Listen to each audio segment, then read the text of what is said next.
U srednjoj školi Brus za učenike ekonomskog profila održana je sertifikovana preduzetnička obuka po programu Razvojne agencije Srbije i Agencije za regionalni razvoj Rasinskog okruga, obuka za početnike u poslovanju. O saradnji sa Bruskom srednjom školom i cilju ove preduzetničke obuke predstavnik Agencije za regionalni razvoj Rasinskog okruga Sonja Jevremović kaže: Moram da iskažem veliko zadovoljstvo i čast što zaista imamo jako dobru višegodišnju saradnju kako sa lokalnom samoupravom, tako i sa našom srednjom školom u Brusu, da je prosto zaposleni, inače svi su sertifikovani treneri, prenose veština kako započeti posao ovim mladim entuzijastičnim đacima, ali i provodimo ih kroz sve elemente poslovnog plana, realnog poslovnog plana, njihove realne poslovne ideje, testiramo da li su tržišno održive i prosto popunjavamo sve elemente poslovnog plana, uvodimo ih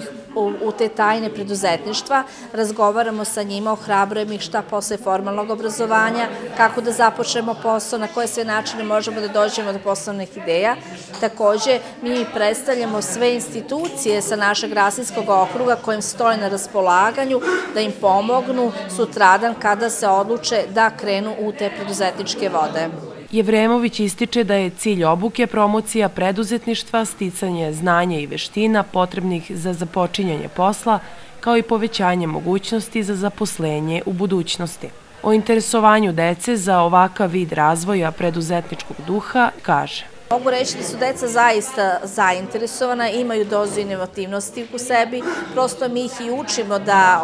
koju god poslovna ideja da žele da se bave nečim, da treba da sadrži tu dozu inovativnosti, dozu konkurentske prednosti, da budu bolji od konkurencije, da prepoznaju konkurenciju iz okruženju i kroz neki segment dodatne inovativnosti steknu svoju povoljnu poziciju na tržištu. Deca su zaista veoma otvorena, saradljiva,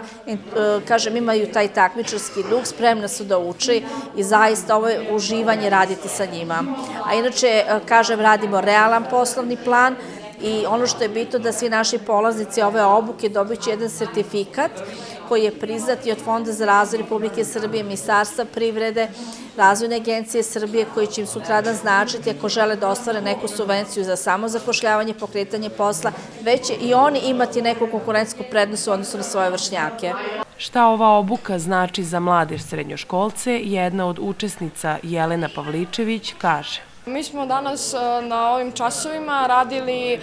izradu biznis plana, objasnili su nam sve detaljno šta smo trebali da odradimo, bilo nam je zanimljivo, lepo smo radili, svašta novo smo naučili. Ja sam upisala ekonomsku školu i to samim tim može u budućnosti da mi pomogne ako sutra dan budem želela da otvorim svoju preduzetničku radnju. Ovde su nam sad još dodatno objasnili kako, šta, koliko nam čega treba, kako se osnivamo, tako da će to u budućnosti, ako sutradan budem želela da otvorim nešto svoje, da mi dosta koristi. Sonja Jevremović ističe da će Agencija za regionalni razvoj Rasinskog okruga već u decembru organizovati još jednu preduzetničku obuku za sve obrazovne profile Srednje škole Brus.